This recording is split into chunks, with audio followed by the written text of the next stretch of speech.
ঈদের পর এই প্রথম নিজের গ্রাম আর নিউটাকে দেখার সুযোগ হলো। What? নার্সিং পড়াশোনা আর হোস্টেলের এই ব্যস্ত রুটিনের সাথে নিজের জন্য সময় বের করাটা বেশ কঠিন। তাই ভাবলাম আজ 9 ঘন্টার এই ছোট্ট ছুটিতেই চট করে বাসা থেকে ঘুরে আসি। হাতে যেহেতু অনেক কম সময় ছিল, তাই সকাল 8টার আগেই হোস্টেল থেকে বের হলাম। Seriously? রাস্তায় কোনো গাড়ি ছিল না, তাই পার হতে দেরি হয়নি। এরপর একটা অটোতে উঠলাম। খুলনা রোড হতে সাতক্ষীরা মেডিকেল পর্যন্ত রাস্তাটা অনেক সুন্দর। এরপর চলে আসলাম আমাদের এখানের বিখ্যাত কালীগঞ্জ রোড, যেটা ডেলিভারি রোড নামেও পরিচিত। এটা আমার গ্রামের হাই স্কুল। এই জীবনটাকে এখনো অনেক বেশি মিস করি।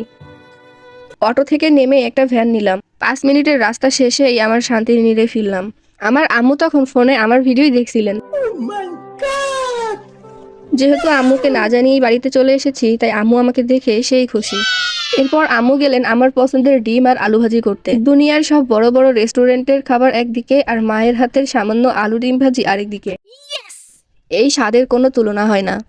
বাড়িতে আসার পর আমার ভাইটাকে খুঁজে না পেয়ে খুঁজতে বের হলাম।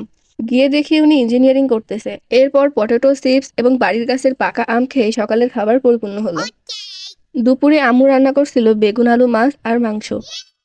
দুপুরের খাবার শেষ করে আমার ছোট ভাইয়ের সাথে একটু ক্যারম খেলছিলাম, যদিও আমি খুব একটা পারি না। সামনের ছোট একটি আম গাছ থেকে কয়েকটা আম পেড়ে নিচ্ছিলাম। এরপর আমার হোস্টেলে ফিরে আসার জন্য রওনা দিলাম।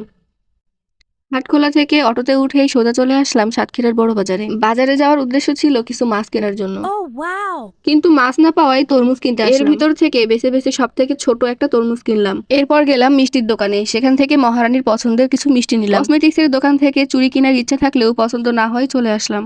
Oh, no. অবশেষে সন্ধ্যার আগেই হসপিটাল গেটে পৌঁছালাম। রুমে এসে ফ্রেশ হয়ে গেলাম মহারানীর সাথে রান্না করতে। রান্না শেষ করে রাতের খাবার খেয়ে রুমে চলে আসলাম। এরপর খেলাম তরমুজ আর লিচু। আজ সারাদিন খাওয়া থেকে শুরু হয়ে খাওয়া দিয়ে শেষ হয়েছে, কারণ আগামী 1 মাস আবারও ঐতিহাসিক ডাল ভাত খেয়েই থাকতে হবে।